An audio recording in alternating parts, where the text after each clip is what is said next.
नमस्कार दोस्तों, आइए जानते हैं बिहार की दिन भर की ताज़ा और बड़ी खबरें। लेकिन आगे बढ़ने से पहले चैनल को सब्सक्राइब करके इस वीडियो को एक लाइक जरूर करें। अगली सबसे बड़ी खबर है, भभुआ के 20,922 लोगों को मिलेगा खुद का घर। प्रधानमंत्री आवास योजना के तहत भभुआ जिले में 20,922 लोगों का सर्वेक्षण पूरा किया गया है। सर्वे में 1,057 लोगों का स्वतः सर्वे हुआ, जबकि 19,865 लोगों का सर्वेयर द्वारा सर्वे किया गया। यह योजना उन लोगों को पक्का आवास प्रदान करेगी जिनके पास खुद का घर नहीं है। इस परियोजना का उद्देश्य गरीबों को स्थायी आवास प्रदान करना है, जिससे वे बेहतर जीवन यापन कर सकें। जिलाधिकारी ने इस सर्वे की पारदर्शिता और निष्पक्षता पर जोर देते हुए अधिकारियों को निर्देश दिए हैं। इस योजना के तहत ग्रामीण इलाकों में आर्थिक विकास को बढ़ावा मिलेगा और लोगों को सुरक्षित व स्थिर जीवन मिलेगा। अगली सबसे बड़ी खबर है, पटना से पूर्णिया एक्सप्रेसवे बदलेगा। बिहार के इन जिलों की तस्वीर। पटना पूर्णिया एक्सप्रेसवे को सड़क परिवहन एवं राजमार्ग मंत्रालय से मंजूरी मिल चुकी है और इस परियोजना का उद्देश्य बिहार में यातायात को आसान और तेज बनाना है। पटना का हिस्सा इस योजना में शामिल नहीं है, लेकिन यह एक्सप्रेसवे वैशाली के मीर नगर से पटना रिंग रोड को जोड़ने के बाद पूरे राज्य में सड़क संपर्क को बेहतर करेगा। इस एक्सप्रेसवे के निर्माण से यातायात का समय कम होगा, जिससे व्यापार और पर्यटन को भी बढ़ावा मिलेगा। दानापुर को सीधे एक्सप्रेसवे से जोड़ने के निर्णय से स्थानीय लोगों को भी इसका फायदा होगा। इस परियोजना से राज्य की विकास की गति को भी बढ़ावा मिलेगा। अगली सबसे बड़ी खबर है, भोजपुर जिले को सीएम नीतीश कुमार ने दी बड़ी सौगात। सीएम नीतीश कुमार ने भोजपुर जिले में 400 करोड़ रुपए की विकास योजनाओं का शिलान्यास किया। इन योजनाओं में नए डेडिकेटेड फीडर, पंचायत भवन, प्राथमिक स्वास्थ्य उपकेंद्र, खेल मैदान और आहार पोखर का निर्माण शामिल है। ककिला पॉलिटेक्निक कॉलेज के प्रांगण में इन योजनाओं का उद्घाटन किया गया। इसके अलावा मुख्यमंत्री ने अन्य विभागों के स्टॉल का निरीक्षण भी किया और बताया कि यह योजनाएं जिले में शिक्षा, स्वास्थ्य और बुनियादी ढांचे में सुधार लाने के लिए है। इन योजनाओं से जिले के विकास में गति मिलेगी और यहाँ के लोगों को बेहतर सेवाएं प्राप्त होंगी। अगली सबसे बड़ी खबर है, बिहार के मछली पालकों के लिए खुशखबरी। बिहार में मछली पालन को बढ़ावा देने के लिए मत्स्य विभाग ने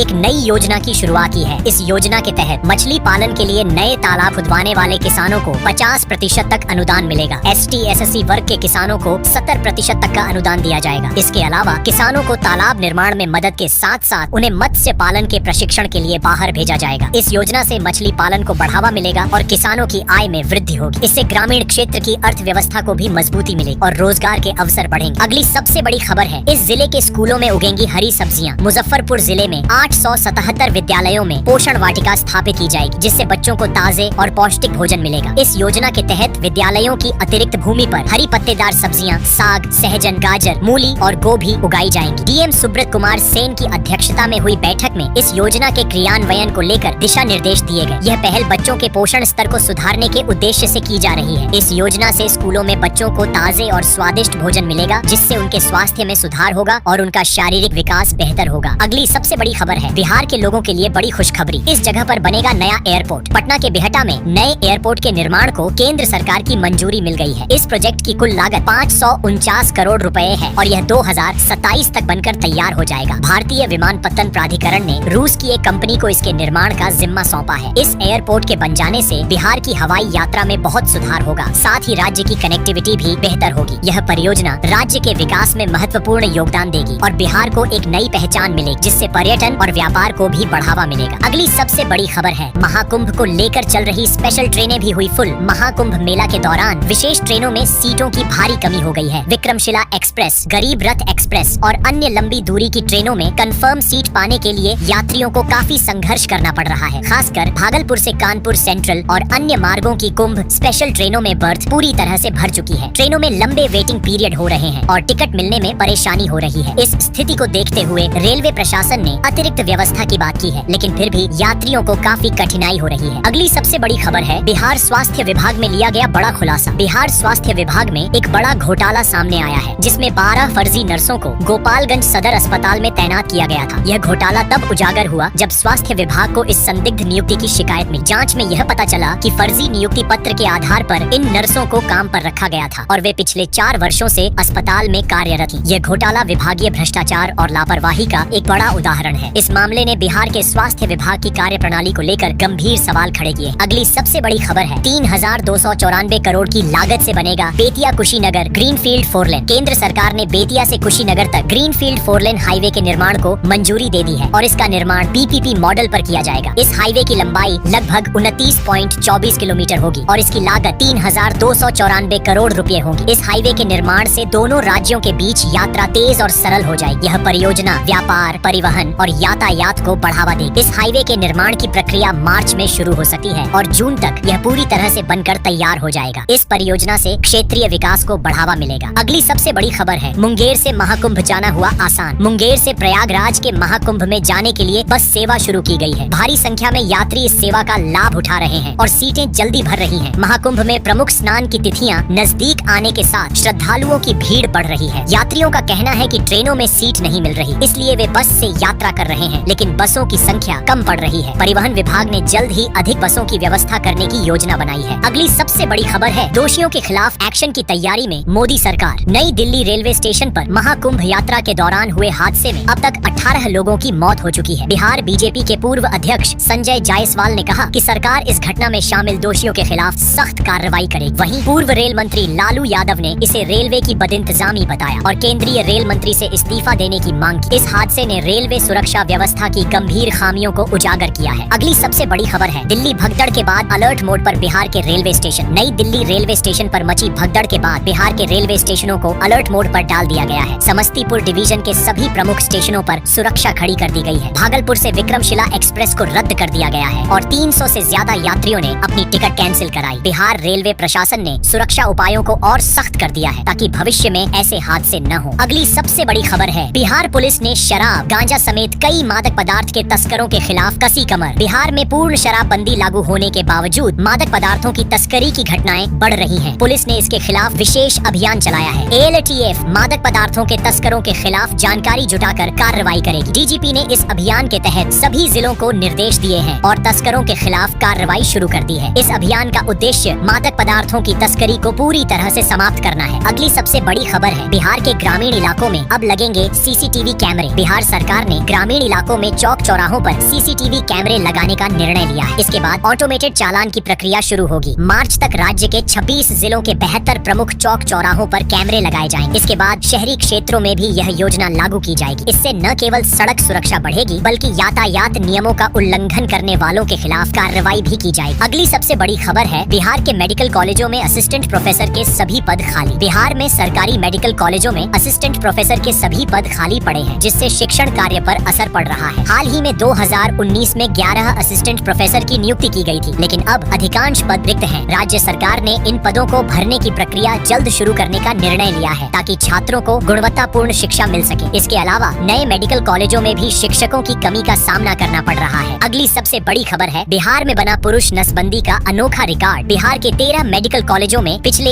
एक साल में केवल एक पुरुष की नसबंदी की गई है, जो कि पूर्णिया मेडिकल कॉलेज में हुई। बाकी 12 मेडिकल कॉलेजों में एक भी नसबंदी ऑपरेशन नहीं हुआ। स्वास्थ्य विभाग ने इस स्थिति पर चिंता जताई है और जल्द ही जागरूकता अभियान शुरू करने की योजना बनाई है। विभाग का कहना है कि पुरुषों में नसबंदी को लेकर जागरूकता की कमी है और इसे बढ़ाने के लिए कदम उठाए जाएंगे। अगली सबसे बड़ी खबर है, नीतीश की इस योजना से बिहार में बना स्वरोजगार का माहौल। बिहार सरकार की मुख्यमंत्री ग्राम परिवहन योजना ने राज्य के बेरोजगार ग्रामीण युवाओं को रोजगार के अवसर प्रदान किए हैं। इस योजना के तहत युवाओं को व्यावसायिक वाहन खरीदने के लिए 50% तक अनुदान दिया जाता है। अब तक 44,000 से अधिक युवाओं को इस योजना का लाभ मिल चुका है। योजना का उद्देश्य ग्रामीण बेरोजगारों को स्वरोजगार से जोड़ना है ताकि वे आर्थिक रूप से स्वतंत्र हो सकें और राज्य की अर्थव्यवस्था में योगदान दे सकें। अगली सबसे बड़ी खबर है, बिहार के इस यूनिवर्सिटी में वोकेशनल कोर्स की बढ़ गई सीट। विश्वविद्यालय ने अपने वोकेशनल कोर्स की सीटों में वृद्धि की है और फीस भी बढ़ाई है। अब छात्रों पर इसका सीधा असर पड़ेगा। विश्वविद्यालय ने सत्र 2025-26 से इन कोर्सों में प्रवेश के लिए संयुक्त प्रवेश परीक्षा कराने का निर्णय लिया है। फीस में बढ़ोतरी के साथ साथ सीटों की संख्या में भी वृद्धि की गई है ताकि ज्यादा छात्रों को लाभ मिल सके। विश्वविद्यालय का उद्देश्य छात्रों को रोजगार में मदद करने के लिए गुणवत्तापूर्ण शिक्षा प्रदान करना है। अगली सबसे बड़ी खबर है, ममता बनर्जी ने बिहारियों पर उठाया सवाल तो आरजेडी ने रगड़ा। पश्चिम बंगाल की मुख्यमंत्री ममता बनर्जी ने आरोप लगाया कि भाजपा के कहने पर राज्य में फर्जी मतदाता सूची में बिहार के लोगों के नाम जोड़े जा रहे हैं। इस आरोप का जवाब देते हुए राष्ट्रीय जनता दल आरजेडी के नेता मनोज झा ने कहा कि अगर बिहार के लोग एक दिन भी काम करना बंद कर दें तो देश की धड़कन रुक जाएगी। उन्होंने ममता बनर्जी से कहा कि बिहारियों के योगदान को नजरअंदाज नहीं किया जा सकता और चुनाव आयोग को इस मामले की जांच करनी चाहिए।